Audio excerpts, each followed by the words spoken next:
Hey y'all, Kayla Mowdy, Doctor of Physical Therapy with another Monday Educational Moment. So today I want to talk about scars.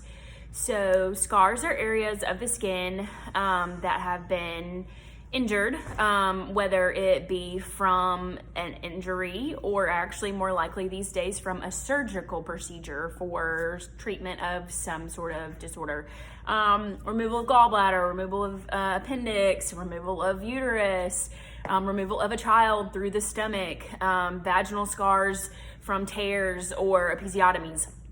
So the C-section scars and the vaginal scarring from episiotomies is actually what I deal with most in my practice, but all those other abdominal scars is something that also affects the organs and the pelvic floor and the abdominal wall and the ability for the muscles to work together and support the spine. So I treat all of those scars. Those scars are areas that used to be different layers like skin and fat and fascia and then muscle and then fascia and then organs or whatever category area you're in.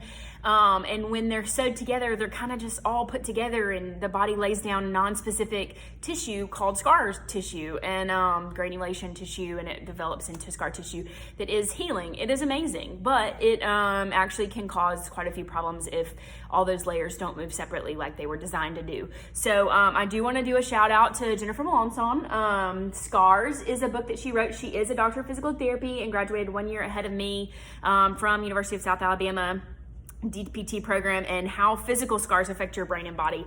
They really are, the brain remembers the injury in that area and doesn't want to use that area anymore. And as physical therapists, we can, we call it desensitization. We can, bring your body's attention to that area and show that it's no longer a threat, that it is healed, that it can move normally again, and to help the brain also learn that that area can move normally again.